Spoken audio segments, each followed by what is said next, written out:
नमस्कार, मैं हूं प्रदीप कुमार। आप देख रहे हैं पॉलिटिकल आइडिया। पॉलिटिकल आइडिया के आज के इस अंक में आप सभी दर्शकों का बहुत बहुत स्वागत है। मित्रों, आज हम बात कर रहे हैं बिहार विधानसभा चुनाव के संदर्भ में पप्पू यादव की।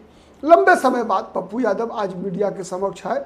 विगत 15 दिनों से आप कर सकते हैं कि जब से टिकट बंटवारा से लेकर नामांकन की प्रक्रिया चल रही थी, पप्पू यादव मीडिया के समक्ष नहीं आ रहे थे।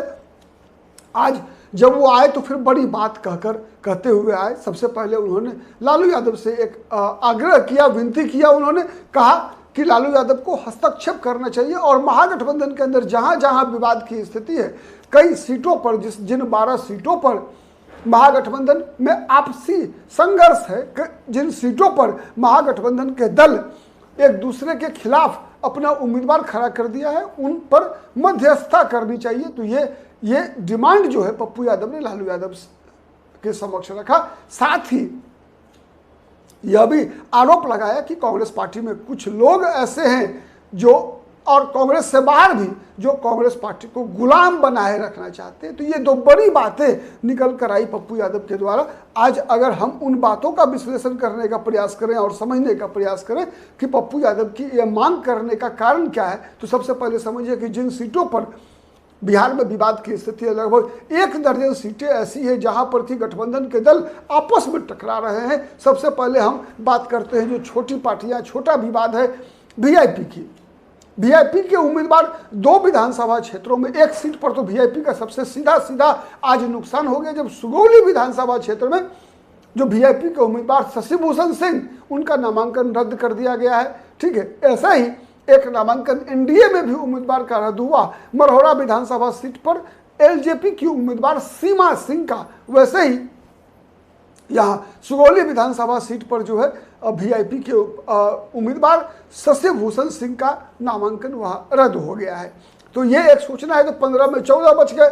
अब उसके बदले वीआईपी एक जगह क्या करती है देखना पड़ेगा, क्योंकि नामांकन की प्रक्रिया जो है वो तो अब खत्म हो चुकी है 20 तारीख को ही।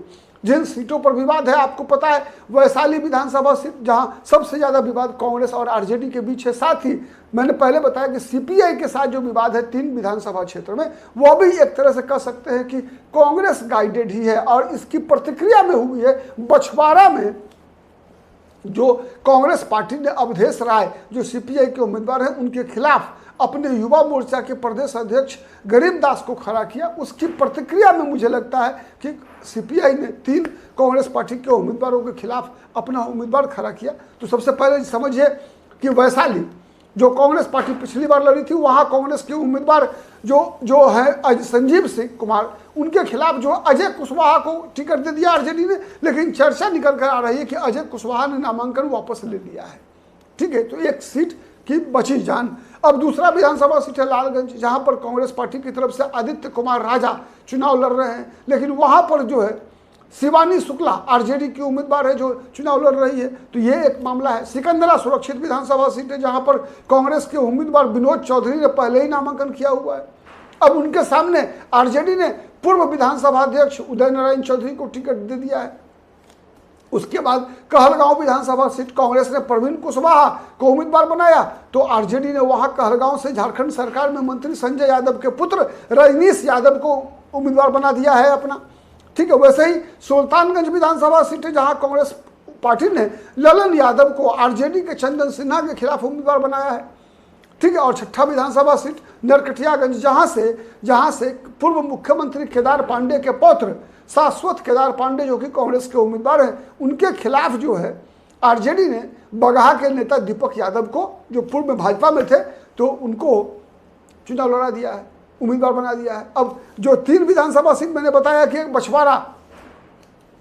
बछवाड़ा विधानसभा सीट पर पहले ही से मामला फंसा हुआ है कांग्रेस और सीपीआई के बीच, अवधेश राय और गरीबदास।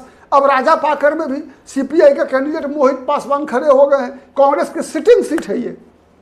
प्रतिमा कुमारी दास वहां से सिटिंग एमएलए है, उनके खिलाफ खड़ा कर दिया गया है।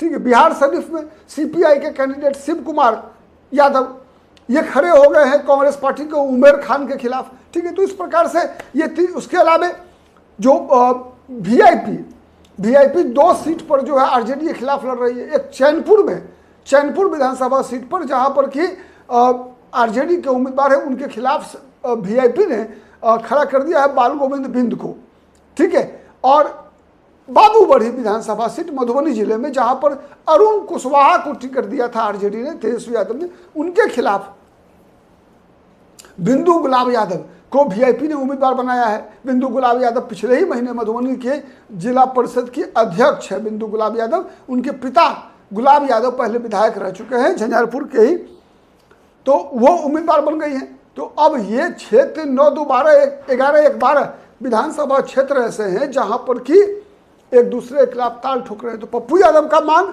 यही है, पप्पू यादव की डिमांड यही है कि लालू यादव को हस्तक्षेप करना चाहिए उस परिस्थिति में जब गठबंधन के अंदर संवादहीनता की स्थिति है, ठीक है, स्वाभाविक भी है। और दूसरी बात जो उन्होंने कहा कि ये आरोप तो लगातार लगता रहा है, कांग्रेस पार्टी के कई नेता ऐसे हैं जो कांग्रेस पार्टी को अपनी पॉकेट में रखना चाहते हैं। तो पहली बार एक बात तो तय है इस बात में कि पहली बार अगर आप गौर से देखेंगे तो कांग्रेस पार्टी जमीन पर संघर्ष करती हुई दिखी है 25 वर्षों के अंदर, ठीक है। और ये परिवर्तन तो निश्चित रूप से आप कह सकते हैं कि कांग्रेस पार्टी का जो वर्तमान में जो परिवर्तन हुआ है कांग्रेस में मार्च के बाद से, ठीक है, उसी का परिणाम है कि कांग्रेस सड़क पर आई है। और कांग्रेस आज यदि 55 से 60 के बीच में भी, मुझे लगता है समझौता हो जाना चाहिए, 55 कह रहा हूं मैं, से 60 के बीच में भी चुनाव लड़ने की स्थिति में है, तो उसके बाद सबसे बड़ा श्रेय जाता है अगर किसी को, तो वो जाएगा राहुल गांधी के नेतृत्व में जो कांग्रेस पार्टी ने एक एटीट्यूड में डिफरेंस आया है कन्हैया कुमार, पप्पू यादव, कृष्णा अल्लावरू, ठीक है, के सहारे। तो ये सबसे बड़ी बात है जिसका ये असर है। अगर हम बात करें इससे पहले की, तो मैं कई बार कह चुका हूं कि कई कांग्रेस पार्टी के लगातार जितने भी बिहार में नेता, विधायक दल के प्रदेश अध्यक्ष, एमएलसी, राज्यसभा, ये सब तय किया करते थे लालू प्रसाद यादव आरजेडी के पॉकेट में। मतलब तो पप्पू यादव का भी इशारा यही है कि कांग्रेस पार्टी को बिहार में जो गुलाम बनाने का आरोप जो लगाया पप्पू यादव ने, तो वो वैसे ही लोगों के ऊपर लगा है पप्पू यादव का आरोप। जो पब्लिक डोमेन में कोई नई बात पप्पू यादव ने कहा है ऐसा नहीं है, मैंने भी कई बार कहा है कि कांग्रेस पार्टी पहली बार आप कहेंगे तो 95-97 के बाद से पहली बार सेल्फ डिपेंडेंट होने का प्रयास कर रही है, पहली बार अपनी शर्तों पर राजनीति करने का प्रयास कर रही है बिहार में। तो ये चीज तो निश्चित है कि इतना आसान तो होता नहीं है। नहीं, नीतीश कुमार क्या पहली बार एक ही बार में मुख्यमंत्री बन गए थे क्या? नहीं। कई दर्शक ये सवाल करते हैं कि कांग्रेस पार्टी, मान लीजिए 1 मिनट के लिए, वैसे संभव नहीं है इस चुनाव में, लेकिन अगर कांग्रेस पार्टी को अगर बड़ी पार्टी बनना है तो उपाय क्या है? मैंने कई बार कहा है कि जब तक कांग्रेस पार्टी, अगर एक उदाहरण से समझिए, अगर बीजेपी बिहार में 2015 का विधानसभा चुनाव और 2014 का लोकसभा चुनाव अपने बलबूते नहीं लड़ी होती, तो आज क्या नीतीश कुमार और बीजेपी बराबर सीटों पर लड़ रही होती विधानसभा या लोकसभा? नहीं। इसलिए कि 2014 से पहले 2009 का जो लोकसभा चुनाव हुआ था तो नीतीश कुमार की पार्टी 25 सीट पर लड़ी थी, बीजेपी लड़ी थी 15 सीट पर, 25 और 15। और विधानसभा चुनाव में 140 और 103 आई, समझ रहे हैं? जब तक, और एक चुनाव में कोई परिवर्तन नहीं आता, आप लंबा संघर्ष करना पड़ता है। नीतीश कुमार ने 94 में लालू यादव से रास्ता अलग किया था, मुख्यमंत्री बनने में कितने वर्ष लगे भाई? 11 वर्ष। परिवर्तन इतना आसानी से होता है क्या? नहीं होता है। लेकिन अगर आप परजीवी रहेंगे तो कभी भी आप अपने पैर पे खड़ा नहीं हो सकते। तो ये बातें मैंने कही थी, ठीक है। इसीलिए मैंने कहा मेरा कोई ऐसा नहीं है कि आरजेडी और कांग्रेस से कोई मतलब है। मैंने क्या कहा कि सिंपल, जब बात जिस संदर्भ में आती है उस संदर्भ पे मैं समझने का और समझाने का प्रयास करता हूं। आरजेडी के लिए भी, आरजेडी को भी आगे बढ़ना है, जहां है आरजेडी वहां से, तो आरजेडी को भी गठबंधन का मोह छोड़ना होगा, अपने बलबूते आगे बढ़ेंगे तभी होगा। कोई भी व्यक्ति दूसरे की ताकत से आगे नहीं बढ़ सकता। आज के लिए इतना ही, नमस्कार।